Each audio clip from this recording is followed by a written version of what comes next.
নমস্কার, কালী পুজো পরিক্রমার আরও একটা এপিসোডে আপনাদের স্বাগতম। আজ আমরা চলে এসেছিলাম চেতলার কালী পুজো দেখতে। আর চেতলার কালী পুজো মানেই কিন্তু শুরু হচ্ছে অবশ্যই সেই ঐতিহ্যশালী পুজোটা দিয়ে। কোন পুজো? শ্মশান কালী। প্রায় 150 বছর ছুতে চলেছে এই পুজোটা। আসুন ঘুরে দেখি সেই কালীঘাট চেতলা শ্মশানের সেই শ্মশান কালী মাকে ঠিক কীরকমভাবে সাজিয়ে তোলা হয়েছে।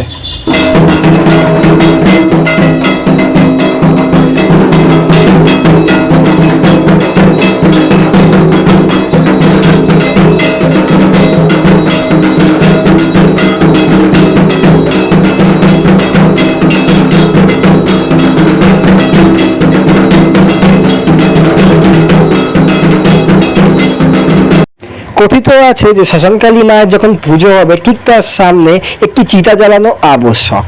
তাই কোনো না কোনো মানুষের মৃত্যু ঘটবেই এবং সেই চিতা ঠিক মায়ের সামনে জ্বালানো হবে এবং তারপরেই কিন্তু শুরু হবে মায়ের পুজো। এটাই কিন্তু নিয়ম রয়েছে এখানে।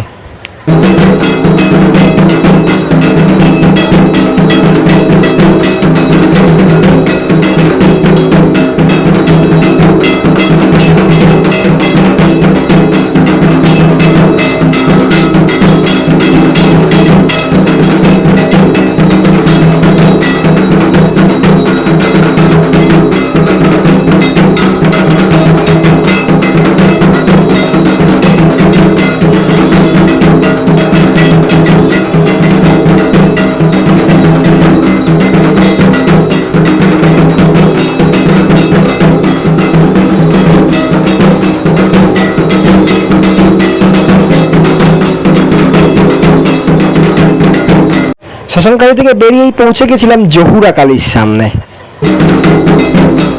আর জহুরা কালী থেকে বেরিয়ে এখন রয়েছি রক্ত চামুন্ডার পুজোর সামনে।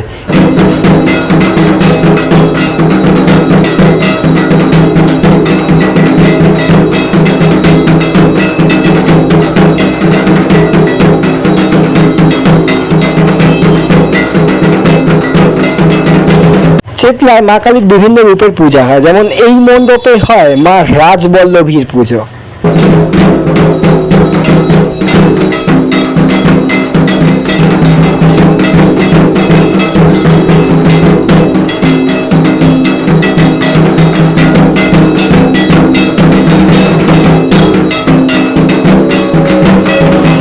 দেবীর দুই সখী জয়া বিজয়া একবার খিদেতে চেয়েছিলেন রক্তপান করতে, তাই মা কালী নিজেই তখন নিজের মুণ্ডচ্ছেদ করে তাদেরকে রক্তপান করিয়ে তাদের ক্ষুধা নিবারণ করেছিলেন। আর সেই রূপটির নাম ছিল ছিন্নমস্তা। এইখানে সেই ছিন্নমস্তা দেবী কিন্তু পুজো করা হয়।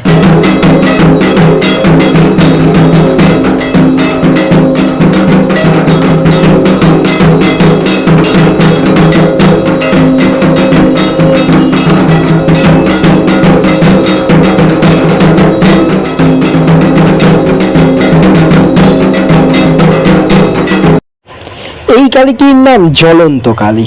হ্যাঁ, মা কালীর আরেকটি ফর্ম এটি, জ্বলন্ত কালী।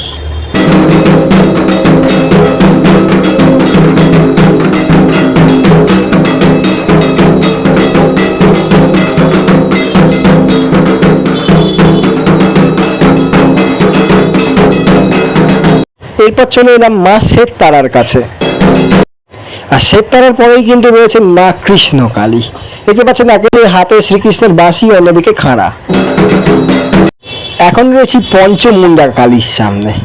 এখানে কিন্তু যজ্ঞ বেদী রয়েছে, সেই যে কালী যন্ত্র সেরাম টাইপের তৈরি করা হয়েছে এবং তার মধ্যে কিন্তু করা হচ্ছে মায়ের আরাধনা।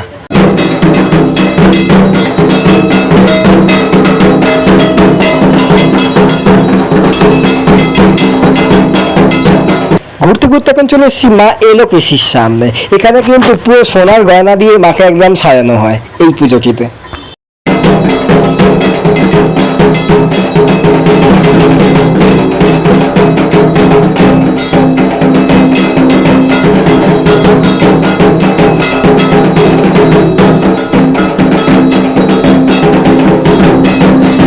দেশপ্রিয় পার্কের হাজার হাত দুর্গার কথা তো অনেকেরই মনে আছে। এখানে হয় ঠিক সেই ধরনেরই হাজার হাত কালী।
মা আদি চামুন্ডা।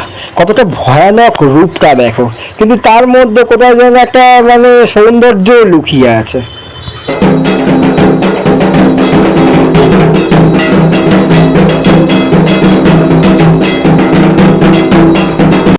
এখন রয়েছি মা চন্দ্রঘণ্টার সামনে।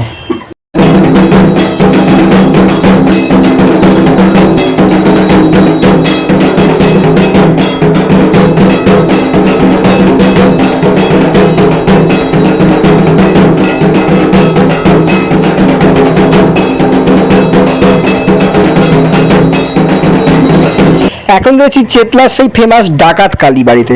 শোনা যায় যে একবার মা সারদাকে ডাকাতরা অপহরণ করে এনে এখানে বন্দি করে রেখেছিল। তারপরেই সারদা মায়ের মধ্যে কালী মায়ের রূপ দেখতে পান ডাকাতরা। তৎক্ষণাৎ সারদা মাকে তারা মুক্ত করে দেন এবং একটি কালী মূর্তি স্থাপন করেন, যেটিকে সারদা মায়ের মতন করেই শাড়ি পরানো হয় এবং পুজো করা হয়। কিন্তু কথিত আছে যে কালী মূর্তি বারবার করে নাকি মন্দির থেকে বেরিয়ে যেত, উধাও হয়ে যেত, তাই চেন দিয়ে বেঁধে রাখা হয়েছে এই মূর্তিটিকে আজও।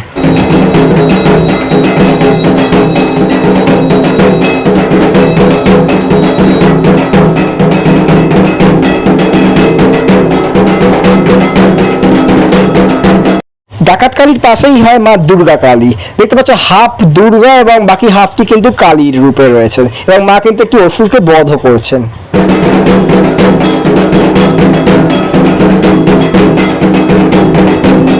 এই সেই অর্ধনারীশ্বর টাইপের রূপ, যেখানে অর্ধেক শিব এবং অর্ধেক কালীকে কিন্তু আমরা এখানে দেখতে পাচ্ছি।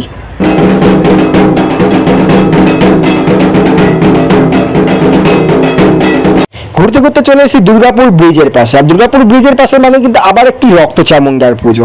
দেখো কত ভয়ানক ভাবে কিন্তু লাইটিং শো করা হয়েছে, মানে অনেকটা ভয়ানক লাগছে। মনে হচ্ছে মায়ের চোখটা এদিক ওদিকে নড়ছে, এমন ভাবে লাইটগুলো কিন্তু প্রজেক্ট করা হয়েছে এখানে।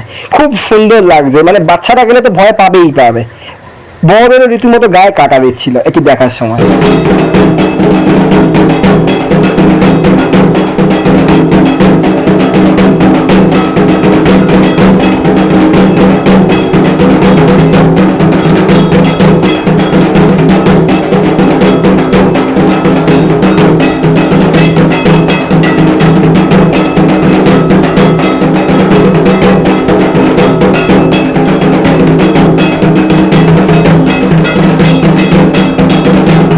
ঘুরতে ঘুরতে চলে এলাম চেতলার একটি পার্কে, যেখানে কিন্তু হয় মা মহাকালীর পুজো। দেখতে পাচ্ছি প্রায় 10টি মাথা মায়ের কিন্তু রয়েছে, মানে মায়ের যে অ্যাকচুয়াল রূপ মহাকালীর সেইটা কিন্তু এখানে তুলে ধরা হয়। প্রত্যেক বছর এখানে কিন্তু এইভাবেই পুজো করা হয়, এবং সামনে একটি যজ্ঞ বেদিও থাকে, যেখানে কিন্তু বলিও হয়। তবে না, কোনো ছাগল বা মোষ বলি নয়, হয় এখানে লাউ, শসা, চাল কুমড়ো এই ধরনের বলি।